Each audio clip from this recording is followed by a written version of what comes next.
Hello ನಮಸ್ಕಾರ audience, ಹೇಗಿದ್ದೀರಾ? Hi friends, ಹೇಗಿದ್ದೀರಾ? ಎಲ್ಲರೂ ಚೆನ್ನಾಗಿದ್ದೀರಾ ಅಂದ್ಕೊಂಡಿದ್ದೀನಿ. ಯಾರೆಲ್ಲ ಸಬ್ಸ್ಕ್ರೈಬ್ ಆಗ್ದಲೇ ಈ ವಿಡಿಯೋ ನೋಡ್ತಾ ಇದ್ದೀರಾ ಹೊಸದಾಗಿ, ದಯವಿಟ್ಟು ನೀವು ಸಬ್ಸ್ಕ್ರೈಬ್ ಆಗಿ ಕಮೆಂಟ್ ಮಾಡಿ ಮೆಸೇಜ್ ಮಾಡಿ ಅಂತ ಕೇಳ್ಕೊತಾ ಇದ್ದೀನಿ. ನಾನಿವತ್ತು ಫಸ್ಟ್ ಟೈಮ್ ಯಾರು ಪ್ರೆಗ್ನೆನ್ಸಿ ಆಗಿದ್ದೀರಾ, ಯಾರು 1, 2, 3ನೇ ಮಂತಲ್ಲಿದ್ದೀರಾ ಅವರಿಗೆ ಈ ವಿಡಿಯೋನ ನಾನು ಮಾಡ್ತಾ ಇದ್ದೀನಿ. ಯಾರು ಪ್ರೆಗ್ನೆಂಟ್ ಆಗದವರಿಗೆ ಫಸ್ಟ್ ಆಫ್ ಆಲ್ ನಾನು ಕಂಗ್ರ್ಯಾಚುಲೇಷನ್ ಹೇಳೋಕ್ಕೆ ಇಷ್ಟಪಡ್ತೀನಿ. ಅದೊಂದು ದೊಡ್ಡ ಮಟ್ಟದಲ್ಲಿ ಖುಷಿ ಕೊಡುತ್ತೆ, ಕನಸನ್ನು ಕಟ್ಟುತ್ತೆ, ಒಂದು ಆಸೆ ಹುಟ್ಟಿಸುತ್ತೆ ಮನಸ್ಸಲ್ಲಿ ಅಂತ ಹೇಳೋದಕ್ಕೆ ಇಷ್ಟಪಡ್ತೀನಿ. ಆಮೇಲೆ ಆದವ್ರಿಗೆ ಯಾವ ಥರ ಅನುಭವ ಆಗುತ್ತೆ ಅಂತಾನು ನಾನು ಹೇಳ್ತೀನಿ. ಆಮೇಲೆ ನನ್ನ ಅನುಭವನ ನಾನು ಹಂಚ್ಕೊತೀನಿ. ನಾನು ಹೇಗೆ ಆಯಿತು, ನನ್ನ ಅನುಭವದಲ್ಲಿ ನಾನು ಪ್ರೆಗ್ನೆಂಟ್ ಆದಾಗ ನನಗೂ ಹೇಗಾಗಿತ್ತು, ಯಾವ ಥರ ನಾನು ಇದು ಮಾಡಿಕೊಂಡೆ, ಅನುಭವಿಸ್ದೆ ಅದನ್ನು ಅಂತ ಅನ್ನೋದನ್ನು ನಾನು ಹೇಳ್ತೀನಿ. ಫಸ್ಟು ಪ್ರೆಗ್ನೆನ್ಸಿ ಆದಾಗ ಕೆಲವರಿಗೆ 3 ತಿಂಗಳಾದಮೇಲೆ ಗೊತ್ತಾಗುತ್ತೆ, ಕೆಲವರಿಗೆ 3 ತಿಂಗಳು ಆಗೋಕ್ಕಿಂತ ಫಸ್ಟ್ನೇ ತಿಂಗಳಿಂದನೇ ಗೊತ್ತಾಗ್ತಾ ಬರುತ್ತೆ. ಕೆಲವರಿಗೆ ಗೊತ್ತಾಗಲ್ಲ. 3 ತಿಂಗಳಾದಮೇಲೆ ನಾನು 3 ತಿಂಗಳಾಗಿತ್ತೆ ನನಗೆ, ನಾನು ಕನ್ಸಿದ್ದೀನಿ ಅಂತ ಗೊತ್ತಾಗುತ್ತೆ. ಆವಾಗ ಫಸ್ಟು ಕೆಲವರಿಗೆ 3 ತಿಂಗಳು ಇದರಲ್ಲಿ ಫಸ್ಟಿಗೆ ಏನಾಗುತ್ತೆ, ಕೆಲವರಿಗೆ 1.5 ತಿಂಗಳು ಆದಮೇಲೆ ವಾಮಿಟು ಸೆನ್ಸಸ್ ಗೊತ್ತಾಗ್ತಾ ಇರುತ್ತೆ, ವಾಮಿಟ್ ಆಗೋ ಥರ. 3 ತಿಂಗಳು ಕಂಪ್ಲೀಟ್ ಆದಮೇಲೆ ಇದು ವಾಮಿಟ್ ಆಗೋದಿಲ್ಲ. ಈ ಥರ 3 ತಿಂಗಳು ಇರೋರು ಸ್ವಲ್ಪ ಹೆಲ್ತಿ ಫುಡ್ ತಿನ್ನಬೇಕು ಯಾವಾಗಲೂ. ಹೆಜ್ಜೆ ಮೇಲೆ ಹೆಜ್ಜೆ ನಡೆಯೋದು ಅಂತಲ್ಲ, ನಾರ್ಮಲಿ ನಡೆದಾಡ್ಬೋದು, ವೆಯ್ಟ್ ಎತ್ತಂಗಿಲ್ಲ. ಆಮೇಲೆ ಕೆಲವು ತಿಂಡಿ ತಿನಿಸುಗಳನ್ನು, ಬೇಕ್ರಿ ತಿಂಡಿ ಅಂತೆ ಹೊರಗಿನ ಐಟಮ್ಮ ಆದಷ್ಟು ನೀವು ಪ್ರೆಗ್ನೆಂಟ್ ಆದರೆ ದಯವಿಟ್ಟು ಹೊರಗಿನ ಐಟಮ್ ಫುಡ್ ಆಗಲಿ ತಿಂಡಿ ತಿನಿಸುಗಳಾಗಲಿ ದಯವಿಟ್ಟು ಯಾರೂ ಅದು ತಿನ್ನೋಕೆ ಹೋಗ್ಬೇಡಿ. ಮನೆಗಿರೋದನ್ನೇ ಮನೆಗೆ ಮಾಡಿಕೊಂಡು ಹೆಲ್ದಿಯಾಗಿರೋ ಫುಡ್ಡನ್ನ ತಿನ್ನಿ ಆದಷ್ಟು. ನಿಮ್ಮ ಹೆಲ್ತಿನೂ ಚೆನ್ನಾಗಿರುತ್ತೆ, ಪಾಪು ಹೆಲ್ತಿನೂ ಆರೋಗ್ಯನೂ ಸುಧಾರಿಸುತ್ತೆ, ಚೆನ್ನಾಗಿರುತ್ತೆ, ಯಾವುದೇ ಪ್ರಾಬ್ಲಮ್ ಆಗಲ್ಲ. ಏನಾದರೂ ತುಂಬಾ ನಿಮಗೆ ವಾಮಿಟ್ ಆಗ್ತಿದೆ, ತಡ್ಕೊಳ್ಳೋದಕ್ಕೆ ಆಗಲ್ಲ, ನನಗೆ ಊಟನೇ ಸೇರ್ತಾ ಇಲ್ಲ, ಸದ್ಯಕ್ಕೂ ಸೇರ್ತಾ ಇಲ್ಲ ಅಂದರೆ ನಿಜವಾಗ್ಲೂ ನೀವು ಹೋಗಿ ದಯವಿಟ್ಟು ಹೇಳ್ತಾ ಇದ್ದೀನಿ ಆಸ್ಪತ್ರೆಯಲ್ಲಿ ಡಾಕ್ಟ್ರ್ ಹತ್ರ ತೋರಿಸಿ. ಆಮೇಲೆ ನಿಮಗೆ ಸಂಕಟ ಆಗುತ್ತೆ, ಪ್ರೆಗ್ನೆಂಟ್ ಆದಾಗ ಸಂಕಟ ಆಗುತ್ತೆ, ಇನ್ನೊಂದು ಸ್ವಲ್ಪ ಸುಸ್ತಾದಂಗೆ ಆಗುತ್ತೆ. ಆದಷ್ಟು ಕಮ್ಮಿ ಕೆಲಸ ಮಾಡಿ. ಕಮ್ಮಿ ಕೆಲಸ ಅಂದರೆ ಓವರ್ ಕೆಲಸ ಮಾಡಬೇಡಿ, ಕಮ್ಮಿ ಕೆಲಸ ಮಾಡಿ.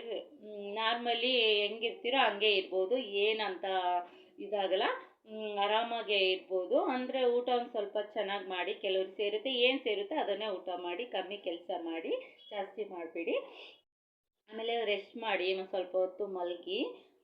ಆವಾಗ ಬಾಡಿಗೂ ಆಮೇಲೆ ಒಳಗಡೆ ಪಾಪು ಗ್ರೋತಿಗೂ ಚೆನ್ನಾಗಾಗುತ್ತೆ ಅಂತ ಹೇಳ್ತಾ ಇದ್ದೀನಿ. ಮತ್ತು ನೀವು ಯಾವುದೇ ರೀತಿ ಭಯನೂ ಪಡ್ಕೋಬೇಡಿ. ಆಮೇಲೆ ನಮ್ಮದೇ ಆದ ಧೈರ್ಯ ಇರಬೇಕು.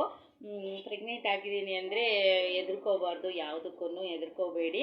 ಧೈರ್ಯನೇ ಮುಖ್ಯ ನಮಗೆ. ಪ್ರೆಗ್ನೆಂಟು ಅಂತಂದರೆ ನಮ್ಮ ಧೈರ್ಯನೇ ನಮ್ಮ ಅಸ್ತ್ರ ಅಂತ ಹೇಳ್ಬೋದು. ಆಮೇಲೆ 3 ತಿಂಗಳು ಆಗೋವರೆಗೂ ಯಾವುದೇ ರೀತಿ ಇಂಜೆಕ್ಷನ್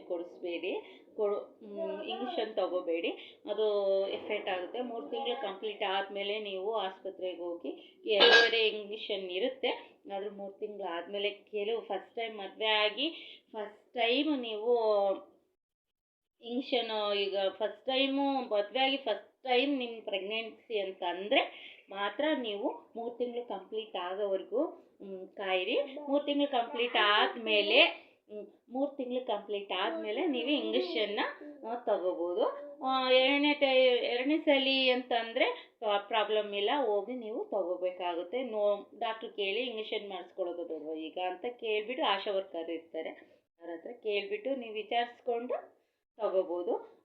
3 ತಿಂಗಳಲ್ಲಿ ಆಹಾರ ಪದ್ಧತಿ ಅಂದರೆ ಹೊರಗಿನ ಐಟಮ್ಮ, ತಿಂಡಿ ತಿನಿಸು, ಬೇಕ್ರಿ ತಿಂಡಿ ಆಗ್ಬೋದು, ಅದರ ಜಿಡ್ಡಿನಂಶ ಏನೇನಿರುತ್ತೆ ಅದನ್ನು ತಿನ್ನೋಕೆ ಹೋಗ್ಬಿಡಿ. ಮನೆಗಿರೋ ಹೆಲ್ದಿ ಫುಡ್ಡನ್ನ, ಅನ್ನ, ಸಾಂಬಾರು, ಮುದ್ದೆ, ಬಸ್ಸಾರು, ಇದೇ ಥರ ತರಕಾರಿ ಆಗಲಿ, ಹಣ್ಣಾಗಲಿ ನೀವು ತರಿಸ್ಕೊಂಡು ಒಂದೊಂದೇ ಪೀಸು ತಿನ್ನಿ, ಜಾಸ್ತಿ ಹೆವಿ ತಿನ್ನಬೇಡಿ. ಆಮೇಲೆ ಎಲ್ಲ ಲಿಮಿಟಾಗೆ ತಿನ್ನಬೇಕು 3 ತಿಂಗಳು. ಆಮೇಲೆ ಯಾರೇ ಹುಷಾರಿಲ್ಲ ತಲೆನೋವ್ತಾ ಇದೆ ಅಂದ್ರೂ ದಯವಿಟ್ಟು ಮಾತ್ರೆಗಳನ್ನ ನುಂಗೋದಾಗಲಿ ಏನಾದ್ರು ಒಂದು ಶಿರಪ್ ಆಗಲಿ ಅದು ಇದು ಏನು ತೊಗೊಳಕ್ಕೆ ಹೋಗ್ಬಿಟ್ಟು 3 ತಿಂಗಳು ಆಗೋವರೆಗೂ. ಯಾರು ಜಾಸ್ತಿ ವಿಪರೀತ ಮಾವಿನಕಾಯಿ ತಿನ್ನೋದು ಮಾಡಬೇಡಿ, ವಿಪರೀತ ಉಪ್ಪಿನ ಹಣ್ಣು ತಿನ್ನೋದು ಮಾಡಬೇಡಿ, ಉಪ್ಪಿನಕಾಯಿ ತಿನ್ನೋದು ಮಾಡಬೇಡಿ. ಈ ಥರದ್ದು ಜಾಸ್ತಿ ಐಟಮ್ ನೀವು ತಿಂದರೆ ನಿಮಗೆ ಹೆಲ್ತ್ ಇದಾಗಿ ಪಾಪಕ್ಕೂ ಅದು ಎಫೆಕ್ಟ್ ಆಗ್ಬೋದು. ಈ 3 ತಿಂಗಳ ಜರ್ನಿಯಲ್ಲಿ ಇಷ್ಟು ಮಾತ್ರ ಆಗುತ್ತೆ. ಆಮೇಲೆ ಕೆಲವರಿಗೆ ಒಂದು ಸ್ವಲ್ಪ ಅದೇ ನಾನು ಹೇಳಿದ್ನಲ್ಲ, ಯಾರಿಗೆಲ್ಲ ಸುಸ್ತಾಗುತ್ತೋ ಒಂದು ಸ್ವಲ್ಪ ರೆಸ್ಟ್ ಮಾಡಿ, ಕಮ್ಮಿ ಕೆಲಸ ಮಾಡಿ, ಹೆಲ್ದಿಯಾಗಿ ನಾರ್ಮಲ್ ಹೆಂಗಿರ್ತೀವೋ ಈಗ ಯಾವ ಥರ ಇದ್ದೀರೋ ಅದೇ ಥರ ನೀವು ಇರ್ಬೋದು. ಯಾವುದೇ ಪ್ರಾಬ್ಲಮ್ ಆಗಲ್ಲ, ಇದರಿಂದ ಯಾವುದೇ ಎಫೆಕ್ಟು ಆಗಲ್ಲ. 3 ತಿಂಗಳು ನಾವು ಹೇಗೆ ನಮ್ಮಲ್ಲಿ ಪ್ರೋಟೀನು ನಮ್ಮ ಮಗುಗೂ ಕೊಟ್ಕೊಂತು ನಾವು ಆರೋಗ್ಯವಾಗಿ ಇರ್ತೀವೋ ಅದೇ ನಮ್ಮನ್ನು ಮುಂದಕ್ಕೂ ತುಂಬ ಹೆಲ್ದಿಯಾಗಿ ಮಗು ಇರೋದಕ್ಕೂ ಸಹಾಯ ಮಾಡುತ್ತೆ. 3 ತಿಂಗಳಲ್ಲಿ ತುಂಬ ಅನುಭವಗಳು ನನಗಾಗಿರೋ ರೀತಿ ಅಂದರೆ, ಫಸ್ಟ್ನೇ ತಿಂಗಳು ನಾನು 3 ತಿಂಗಳು ಆಗಿರೋದೇ ನನಗೆ ಗೊತ್ತಾಗಲಿಲ್ಲ. 3 ತಿಂಗಳು ಆದಮೇಲೆ ನಾನು ಪ್ರೆಗ್ನೆಂಟ್ ಆಗಿದ್ದೀನಿ ಅಂತ ಗೊತ್ತಾಗಿತ್ತು. ಅಲ್ಲಿವರೆಗೂ ನನಗೆ ಯಾವುದೇ ಥರದ್ದು ಏನು ಫಸ್ಟ್ ಟೈಮ್ ಅಲ್ಲ ಪ್ರೆಗ್ನೆಂಟ್ ಆಗೋದು, ನನಗೆ ಆ ಥರ ಏನೂ ಗೊತ್ತೇ ಆಗಿರಲಿಲ್ಲ. 2ನೇ ಸಲ ಪ್ರೆಗ್ನೆಂಟ್ ಆದಾಗ ಫಸ್ಟ್ನೇ ತಿಂಗಳಿಂದನೇ ಹೌದು ನಾನು ಪ್ರೆಗ್ನೆನ್ಸಿ ಆಗಿದ್ದೀನಿ ಅಂತ ಗೊತ್ತಾಯಿತು. ಆವಾಗ ನನಗೆ ಸ್ವಲ್ಪ ಸುಸ್ತಾಗೋದು, ಒಂದು ಸ್ವಲ್ಪ ಕೆಲಸ ಹೆವಿ ಮಾಡಿದ್ರೆ ಕೈಕಾಲೆಲ್ಲ ಸ್ವಲ್ಪ ಸುಸ್ತಾದಂಗೆ ಬಳಲ್ ಬಂದಂಗೆ ಆಗೋದು, ಸ್ವಲ್ಪ ರೆಸ್ಟ್ ತೊಗೊಳ್ತಿದ್ದೆ ಜಾಸ್ತಿ. ಆ ಟೈಮಲ್ಲಿ ಕೆಲವು ಮಾಡ್ತಿದ್ದೆ, ಕೆಲವನ್ನ ಕೆಲಸಗಳೇ ಮಾಡ್ತಾ ಇರಲಿಲ್ಲ. ಆಮೇಲೆ ನಾನು ಜಾಸ್ತಿ ಫುಡ್ಡು ಮನೆಯಲ್ಲೇ ಅನ್ನ ಸಾರು ಮುದ್ದೆ ನನಗೇನು ಸೇರುತ್ತೋ ಅದನ್ನೇ ಮಾಡಿಕೊಂಡು ಅದನ್ನೇ ತಿಂತಿದ್ದೆ, ಹೆಲ್ದಿ ಫುಡ್ಡು. ನಾನು ಬೇಕ್ರಿ ಐಟಮ್ಗಳೇ ಆಗಲಿ ಯಾವುದೇ ಥರದ್ದು ಹೊರಗಿಂದು ನಾನು ಏನನ್ನೂ ತಿಂತಾ ಇರಲಿಲ್ಲ, ಯಾವುದೂ ತಿಂತಾ ಇರಲಿಲ್ಲ. ಯಾಕಂದರೆ ಹೊರಗಿಂದು ಐಟಮ್ ಆಗಲಿ, ಬೇಕ್ರಿ ಫುಡ್ ಆಗಲಿ, ಹೊರಗಿನ ಫುಡ್ ಆಗಲಿ ನಾನು ತಗೊಳ್ತಾ ಇರಲಿಲ್ಲ. ಯಾಕಂದರೆ ಅದರಿಂದ ನನ್ನ ಮಗುಗೆ ಎಫೆಕ್ಟ್ ಆಗ್ಬೋದೇನೋ ಅಂತ ನಾನು ತುಂಬ ಕೇರಾಗಿ ನನ್ನನ್ನು ಕೇರ್ ಮಾಡ್ಕೊತ ನನ್ನ ಮಗನೂ ಕೇರ್ ಮಾಡ್ತಾಯಿದ್ದೆ. ಯಾಕಂದರೆ ನಾವು ಕೇರಾಗಿದ್ದರೆ ನನ್ನ ಮಗುವೂ ಕೇರಾಗಿರುತ್ತಲ್ವ, ಹಂಗಾಗಿ ನಾನು ಈ ಥರದ್ದೇನು ಮಾಡ್ತಾ ಇರಲಿಲ್ಲ. 3 ತಿಂಗಳು ಸೇಫಾಗಿ ಹೋಗಿ 4ನೇ ತಿಂಗಳಿಗೆ ತಲುಪಿದೆ. 4ನೇ ತಿಂಗಳಿಗೆ ಆಮೇಲೆ 4 ತಿಂಗಳಿಗೆ ಬಿತ್ತು ಅಂತ ಅಂದಾಗ ನಾನೊಂದು 2.5 ಕೊಡಬೇಕಾಗಿದ್ದನ್ನು ಇಂಜೆಕ್ಷನ್ನ 3 ತಿಂಗಳು ಆದಮೇಲೆ ಫಸ್ಟ್ನೇ ಸಲ ಆದರೆ 3 ತಿಂಗಳು ಕಂಪ್ಲೀಟ್ ಆದಮೇಲೆ ಕೊಡಿಸ್ಕೊಂಡೆ. 2ನೇ ಸಲ 2.5 ತಿಂಗಳಿಗೆ ಹೋಗಿ ನಾನು ಕೊಡಿಸ್ಕೊಂಡಿದ್ದೆ.